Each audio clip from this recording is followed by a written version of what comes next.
कई दिन चले हंगामे के बाद आखिरकार सीएम हुड्डा ने विधानसभा में दिया सीडी मामले की जांच का आश्वासन।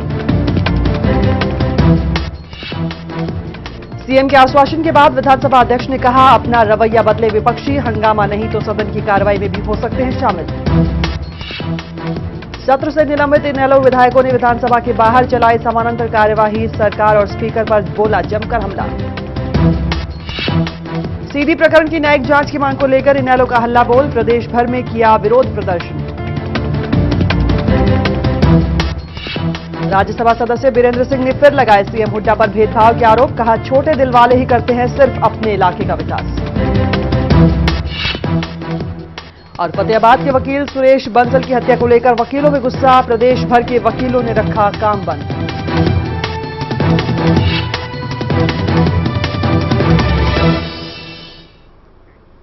नमस्कार, एवं तहलका हरियाणा के इस बुलेटिन में आपका स्वागत है। मैं हूं शारदा सरोहा। बुलेटिन की शुरुआत करते हैं हरियाणा विधानसभा की खबरों के साथ। कई दिन चले गतिरोध, विपक्ष के हंगामे और सरकार से जुड़े विधायकों की मांग के बाद आखिरकार सरकार सीडी प्रकरण की जांच के लिए राजी हो गई है। मुख्यमंत्री भूपेंद्र सिंह हुड्डा ने सदन में आश्वासन दिया कि वो पूरे मामले की जांच करवाएंगे। मुख्यमंत्री ने कहा कि जांच के लिए लोकायुक्त को सिफारिश की जाएगी। इस आश्वासन के बाद विधानसभा अध्यक्ष कुलदीप शर्मा की प्रतिक्रिया भी सामने आई है। उन्होंने कहा कि मुख्यमंत्री के आश्वासन के बाद विपक्षी दलों को अपना रवैया बदलना चाहिए। सरकार ने कहा कि अगर विपक्षी दल ये लिखकर देते हैं कि वो सीडी मामले की जांच को लेकर हंगामा नहीं करेंगे तो वे सदन की कार्रवाई में हिस्सा ले सकते हैं। आपको बता दें कि कल सत्र का आखिरी दिन होगा और इस दिन 17 विधेयक सदन के पटल पर रखे जाएंगे।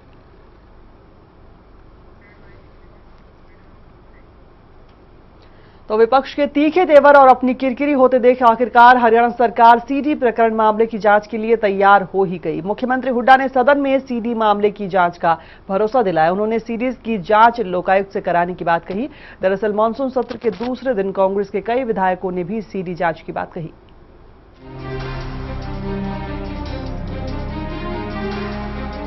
इनेलो के सीडी बम से बैकफुट पर आई राज्य सरकार आखिरकार सीडी प्रकरण की जांच के लिए तैयार हो ही गई है। इनेलो की ओर से किए गए सीरियल सीडी धमाके से मौजूदा सरकार चौतरफा हमला झेल रही थी। विपक्ष तो पहले से ही इस मामले की जांच की मांग कर रहा था, लेकिन सत्ता पक्ष पहले जांच न कराने की जिद पर अड़ा था। लेकिन अब खुद मुख्यमंत्री ने सदन में सीडी प्रकरण की जांच कराने का भरोसा दिया है।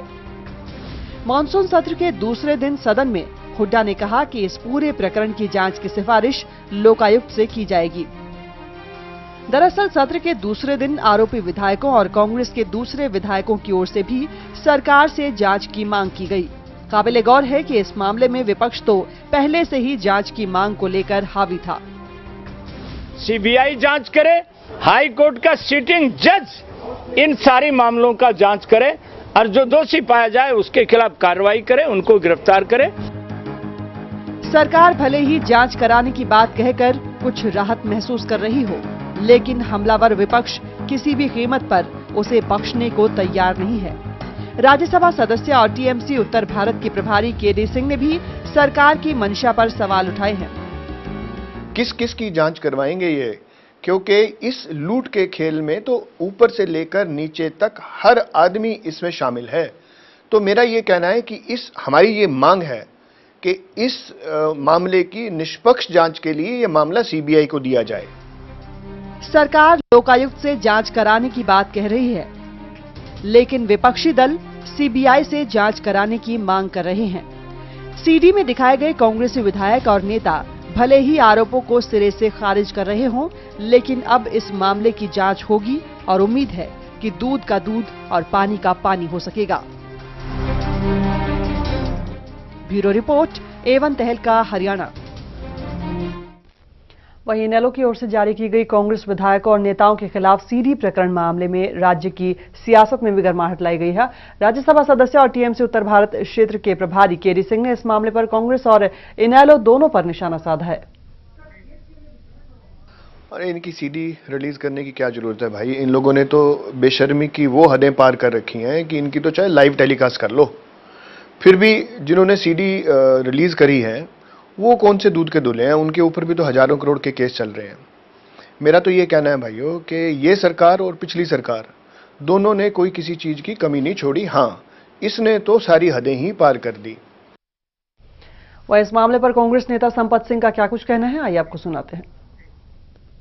मुख्यमंत्री जी से मैंने भी अदर कोलीग्स ने की, और मैंने ये भी कह दिया कि राजनीतिक जीवन के अंदर ये नहीं कि आप साफ सुथरे हो, आपका परिवार भी साफ सुथरा होना चाहिए, क्योंकि वो भी आपसे जुड़ा होता है। तो मैंने ये की थी, मेरी पत्नी हो चाहे मेरे 2 बेटे हों और मैं हूं, चारों की जिम्मेदारी मेरी अपनी है। अगर चारों की तरफ से कोई गलती होती है, कोई गैर कानूनी काम होता है, तो संपत सिंह उस सजा को भुगतने के लिए तैयार है। इसलिए हमने मुख्यमंत्री से मांग की कि एजेंसी आप डिसाइड करें कि किस एजेंसी से इंक्वायरी कराएं, लेकिन ऐसी एजेंसी लगे कि लोगों में ये ना लगे कि लिपापोती हो रही है, लोगों में ये मैसेज जाए कि सही मायने में एक इंक्वायरी हो रही है, और उसकी इंक्वायरी की रिपोर्ट आने के बाद पता लग जाएगा कि कौन आदमी साफ है और कौन आदमी जो है गलत है। साथ ही इस मामले में विधायक नरेश सेलवाल ने भी अपनी प्रतिक्रिया जाहिर की है। लो है, उनका एक सेटिंग ऑपरेशन था जिसके माध्यम से लगभग 7-8 लोगों के पास वो गए हैं, और सारी की सारी फर्जी एक ही आदमी सबके पास पहुंचा, और जो उन्होंने षड्यंत्र के तहत इस प्रोपगंडे को रचा है, जिसके तहत हमने आज तक कभी भी किसी प्रकार का किसी से काम के लिए कोई 1 रुपया तक नहीं दिया।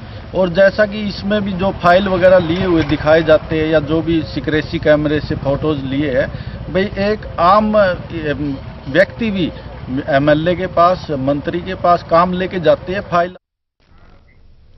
वहीं विधानसभा अध्यक्ष कुलदीप शर्मा ने कहा कि अगर विपक्ष अपना रवैया सुधारता है तो वो सदन की कार्रवाई में शामिल हो सकता है।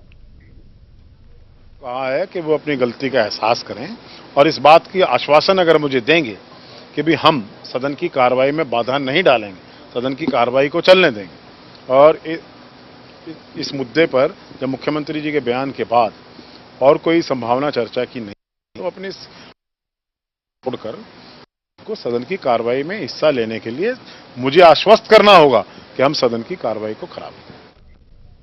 उधर केंद्रीय मंत्री कुमारी शैलजा ने सीडी कांड को इनेलो का चुनावी स्टंट करार दिया है। शैलजा ने कहा कि इनेलो जनता के बीच धूमिल हो रही अपनी छवि को बचाने का असफल प्रयास कर रही है। वहीं एचपीसीसी अध्यक्ष बनाने की चाहत पर उन्होंने कहा कि इसका फैसला पार्टी हाईकमान पर छोड़ दिया गया है और सभी को अपने प्रत्याशी खड़े करने का अधिकार है। कुमारी शैलजा ने कहा कि पार्टी में वैचारिक मतभेद हो सकते हैं, लेकिन लोकसभा और विधानसभा चुनाव सभी एकजुट होकर लड़ेंगे।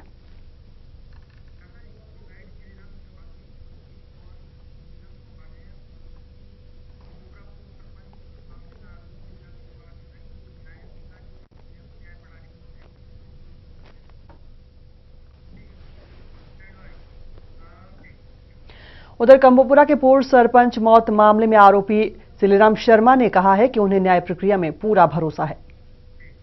नहीं, हम फरार नहीं थे, कहीं भी फरार नहीं थे। हम तो जो है अपना धार्मिक यात्रा पे गए हुए थे। मैं तो जैन की बात जैन बताएंगे, तो फरार नहीं। कोर्ट जो फैसला करेगा वो सही करेगा। कोर्ट न्यायालय पे पूरा विश्वास है। खबरों में आगे बढ़ते इनेलो सरकार को सड़क से सदन तक घेरने की कोशिश में लगी है। जहां पार्टी विधायकों ने विधानसभा में अपने तरीके से विरोध दर्ज करवाया, वहीं प्रदेश भर में इनेलो कार्यकर्ता सड़कों पर उतरे।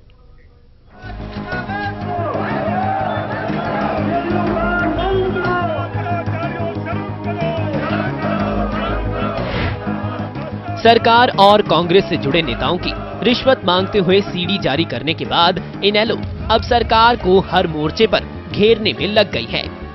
सड़क से लेकर विधानसभा तक इनेलो नेता अपना विरोध जता रहे हैं। सीडीज की जांच और कार्रवाई की मांग को लेकर सोमवार को इनेलो कार्यकर्ताओं ने पूरे प्रदेश में प्रदर्शन किया। भवानीखेड़ा के चांग गांव में इनेलो कार्यकर्ताओं ने जोरदार प्रदर्शन किया। इनेलो अनुसूचित जाति प्रकोष्ठ के सदस्यों ने सीपीएस रामकिशन फौजी का पुतला फूंका और सरकार से उनकी गिरफ्तारी की मांग की। प्रकोष्ठ के प्रदेश उपाध्यक्ष जगदीश मिताथल ने इस मौके पर कहा कि रामकिशन फौजी ने दलित समाज को कलंकित किया है। उन्होंने कहा कि फौजी को नैतिकता के आधार पर इस्तीफा दे देना चाहिए।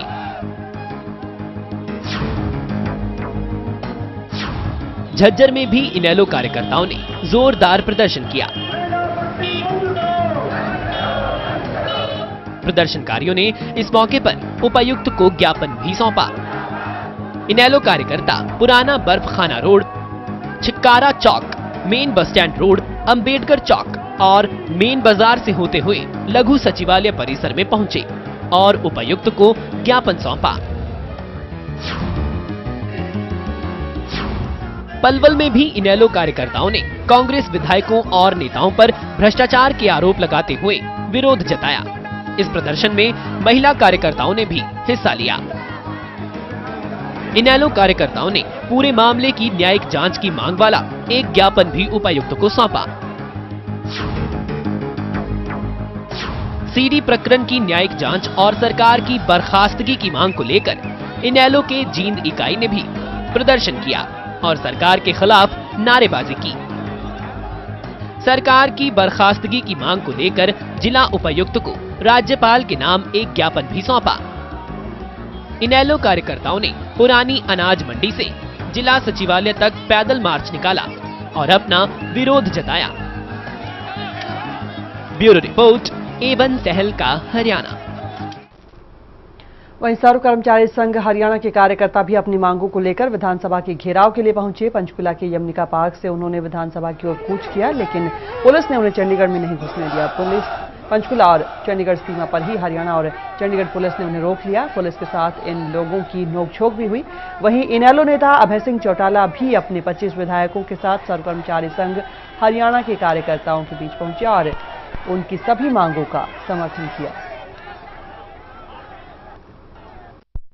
हमने आज आकर के जो पूरे प्रदेश के कर्मचारी हैं, जो लगातार इस बात को लेकर के संघर्ष कर रहे हैं, आप ये मान करके चलो, कर्मचारी जो है वो हमारे प्रदेश के रीढ़ की हड्डी है। अगर कर्मचारी स्ट्राइक पे चले गए तो सारे कामकाज ठप हो जाएंगे, सारा का सारा सिस्टम बिगड़ जाएगा। इसलिए कर्मचारियों की जो जायज मांग है, आज हम उसका समर्थन करने आए हैं और आज हमने इनको आश्वस्त किया है कि जिस दिन इनके सहयोग से हमारी सरकार बनेगी, हम 100% इनकी जायज मांगों को पूरा करेंगे। कैसे पूरा करेंगे? क्या कोई आयोग बनाया जाएगा या क्या किया? इसके लिए हम एक कर्मचारियों का आयोग बनाएंगे और जिसके जो मेंबर होंगे वो सारे के सारे कर्मचारी होंगे, ताकि उन कर्मचारी जो होगा उस आयोग का मेंबर, उसको पता होगा कि कर्मचारी को सबसे बड़ी दिक्कत और असुविधाएं क्या होती है, हम उसको पूरा करवाएंगे। वहीं राज्यसभा सांसद वीरेंद्र सिंह ने एक बार फिर मुख्यमंत्री हुड्डा पर निशाना साधा है। विकास में भेदभाव के आरोप लगाते हुए वीरेंद्र सिंह ने कहा कि छोटे दिल के लोग ही सिर्फ अपने क्षेत्र का विकास करवाते हैं। नरवाना में अपने कार्यकर्ताओं को संबोधित करने पहुंचे वीरेंद्र सिंह ने कई मुद्दों पर अपनी बात रखी। एक बार फिर बोले वीरेंद्र सिंह, एक बार फिर साधा सीएम हुड्डा पर निशाना, फिर लगाए भेदभाव के आरोप।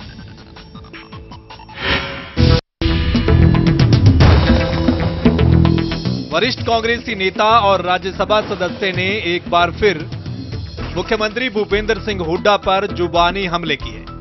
मौका था कार्यकर्ताओं की बैठक का। नरवाना में अपने कार्यकर्ताओं को संबोधित करने पहुंचे वीरेंद्र सिंह ने सीएम हुड्डा पर भेदभाव के आरोपों की बौछार कर डाली। उन्होंने कहा कि सिर्फ छोटे दिल वाले ही ऐसी सोच रखते हैं। ये जो छोटे दिल के आदमी होते हैं कि छोरे भी मेरे लाग जाए, काम भी मेरे हो जाए, सड़क भी मारे बढ़ जाए, अस्पताल भी मारे बढ़ जाए, कॉलेज भी मारे बढ़ जाए, ये नहीं है। इस तरह राजनीति नहीं चलती। वीरेंद्र सिंह बोले तो बोलते चले गए। उन्होंने कहा कि अगर उन्हें मुख्यमंत्री बनने का मौका मिला तो वो पूरे प्रदेश का समान विकास करेंगे। मैं तो आपको साफ बात कहता हूं, भगवान ने कभी हमें समय दिया तो मैं दिखाऊंगा कि हरियाणा का विकास सबके लिए जींद रैली से उत्साहित वीरेंद्र सिंह प्रदेश भर में अपने कार्यकर्ताओं का धन्यवाद करने पहुंच रहे हैं। अपने भाषणों में वो संकेत देना बिल्कुल नहीं भूलते कि वो अब भी सीएम की कुर्सी की रेस में हैं। नरवाना से अश्विनी दीवान, एवन तहलका, हरियाणा। उधर फतेहाबाद के वकील सुरेश बंसल की हत्या पर वकीलों का गुस्सा बरकरार है। इसके विरोध में सोमवार को प्रदेश भर के वकीलों ने काम बंद रखा। फतेहाबाद बार एसोसिएशन के समर्थन में आगे आए वकीलों ने बंसल की हत्या के आरोपियों को जल्द गिरफ्तार करने की मांग की है।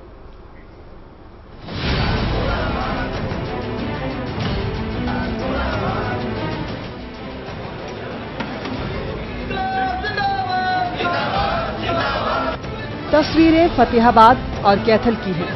अमूमन यही नजारा प्रदेश के दूसरे जिलों के कोर्ट परिसरों में देखने को मिला। फतेहाबाद के वकील सुरेश बंसल हत्याकांड से गुस्साए वकीलों ने सोमवार को कोई काम नहीं किया। कैथल, फतेहाबाद, गोहाना, गुड़गांव वकीलों ने कुछ इस तरीके से अपना विरोध जताया। ये लोग हत्या के सभी आरोपियों को जल्द गिरफ्तार करने की मांग कर रहे थे। फतेहाबाद जिला अदालत में वकील काफी दिनों से हड़ताल पर बैठे हैं और अब उनके समर्थन में पूरे प्रदेश के वकील भी उतर आए हैं। वकीलों ने फतेहाबाद बार एसोसिएशन का साथ देने का ऐलान किया है। इस केस में जो मेन मुलजिम है 5 अभी तक गिरफ्तार नहीं हुए हैं। जो 2 मुलजिम आज कोर्ट में पेश किए हैं वो 216 अंडर सेक्शन 216 आईपीसी के अंदर पेश किए हैं, जिसका मतलब है कि उनको पनाह देने के लिए पेश किए। जो मेन मुलजिम उनकी तरफ तो पुलिस पहुंची नहीं है अभी तक। आगामी सोमवार को पूरे हरियाणा के अंदर वर्क सस्पेंड किया जाएगा। पूरे हरियाणा के अंदर कॉल किया गया है। सभी वकील साथियों ने सहयोग देने का वादा किया हमारे साथ। पूरी तरह से रखा जाएगा। उनकी मांग है, उनके साथ है। हम चाहते हैं कि उनके जो हमारे वकील साथी वो जो फतेहाबाद से उनका जो दोषी है जो सभी 6 के 6 जल्दी से जल्दी पकड़े जाएं। इसकी हम प्रशासन से भी मांग करेंगे। वकीलों की हड़ताल के चलते गुड़गांव जिला अदालत में मारुति प्लांट मामले की सुनवाई भी नहीं हो पाई। अब इस मामले की सुनवाई 30 सितंबर और 1 अक्टूबर को होगी। आपको बता दें कि 31 अगस्त को फतेहाबाद में सुरेश बंसल नाम के वकील की कुछ लोगों ने गोली मारकर हत्या कर दी थी। पुलिस अब तक सिर्फ 1 आरोपी को पकड़ पाई है। बाकी 5 आरोपी अब भी फरार हैं। हालांकि भट्टू पुलिस ने इस मामले में 2 और लोगों को गिरफ्तार किया है। उन पर आरोपियों को पनाह देने का आरोप है। ब्यूरो रिपोर्ट, A1 तहलका, हरियाणा। फरीदाबाद के नीमका जेल से पेशी पर आए एक कैदी ने कोर्ट परिसर में हंगामा कर दिया। पीड़ित कैदी ने जेल के डिप्टी सुपरिटेंडेंट पर उससे पीट कर दागने का आरोप लगाया है। पीड़ित कैदी के मुताबिक जेल के डिप्टी सुपरिटेंडेंट ने जेल में मोबाइल फोन रखने के एवज में हर महीने 10,000 रुपए की मांग की थी। 3 बार जेल में रहने के बाद कैदी संदीप पर डिप्टी सुपरिटेंडेंट ने 30,000 रुपए लेने से मना कर दिया और 1 लाख रुपए मांगे। पैसे न देने पर उसकी पिटाई की गई और उसकी पीठ पर दाग बना दी गई। कोर्ट में पेशी होने के बाद ये जज को व्यथा बताई गई, जिसके बाद जज ने संदीप का मेडिकल करवाने के आदेश दिए और पुलिस के आला अधिकारियों को मामले की जांच के आदेश दिए। मेरे हस्बैंड का नाम संदीप है और वो मारपीट के जुर्म में यहाँ जेल में बंद है, नीम के में। और वो जो यहाँ का जेलर है वो इतना खराब आदमी है, मतलब इतना रिश्वत खाता है बहुत ज्यादा। एक जोड़ी कपड़ा भी देने जाए तो भी उसे पैसा चाहिए। अगर पैसे देंगे तो सामान वगैरह कपड़े वगैरह अंदर जाने देगा, वरना नहीं जाने देगा। परसों भी हम गए थे तो ढंग से बात भी नहीं करने दी। है संदीप उर्फ लहरी, तो वो अभी पेश हुआ था तो उसने हमें भी दिखाया कमर पे बहुत सारी चोटें हैं, दाग लगा रखा है। जो हरियाणा पुलिस का एक लोगो होता है वो गर्म करके लगाया हुआ है उसको। बड़े बर्बरतापूर्ण मारपीट हुई है, बहुत अत्याचार। अगर कोई गलत है या कोई शिकायत है तो अकॉर्डिंग टू लॉ काम होना चाहिए। तो हमने इसकी शिकायत ऑनरेबल इलाका मजिस्ट्रेट साहब मैडम आयशा समदान है उनको दे दिए। उन्होंने आदेश कर दिए हैं मेडिकल कराने के लिए। SHO साहब को तलब कर लिया। और गोहाना में हत्या के आरोप में फरार चल रहे 2 आरोपियों को पुलिस ने गिरफ्तार कर लिया, जिन्हें सोमवार को अदालत में 2 दिन के पुलिस रिमांड पर भेज दिया गया। आपको बता दें कि गोहाना के आर्यनगर में पिछली 11 अगस्त को रविंद्र नाम के युवक के कुछ लोगों ने आपसी रंजिश के चलते गोली मारकर हत्या कर दी थी, जिसमें पुलिस ने 2 आरोपियों को पहले ही गिरफ्तार कर लिया था। फिलहाल पुलिस ने दोनों आरोपियों समेत वारदात में इस्तेमाल हुए हथियार और कार को भी बरामद कर लिया है।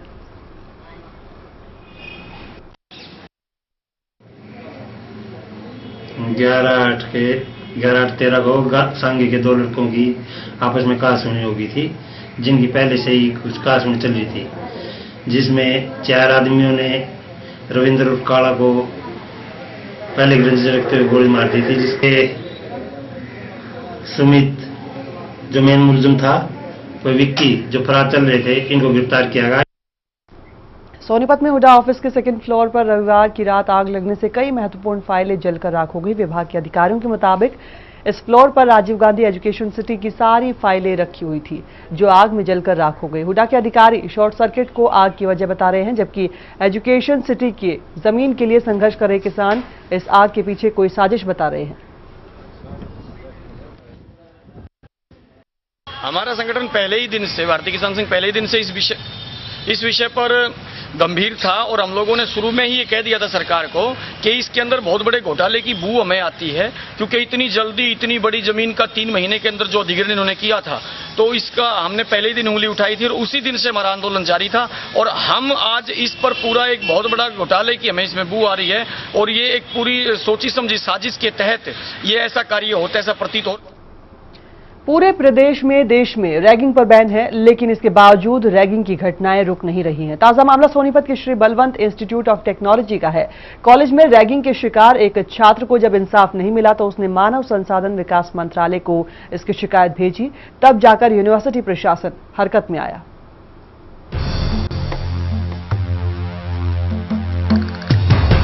पूरे देश में रैगिंग पर बैन है और रैगिंग पर रोक लगाने के लिए सुप्रीम कोर्ट ने स्कूलों से लेकर कॉलेजों और यूनिवर्सिटीज तक को सख्त हिदायतें दे रखी हैं। लेकिन इसके बावजूद रैगिंग की घटनाएं रुकने का नाम नहीं ले रही हैं। ताजा मामला सोनीपत के Shri Balwant institute of technology का है।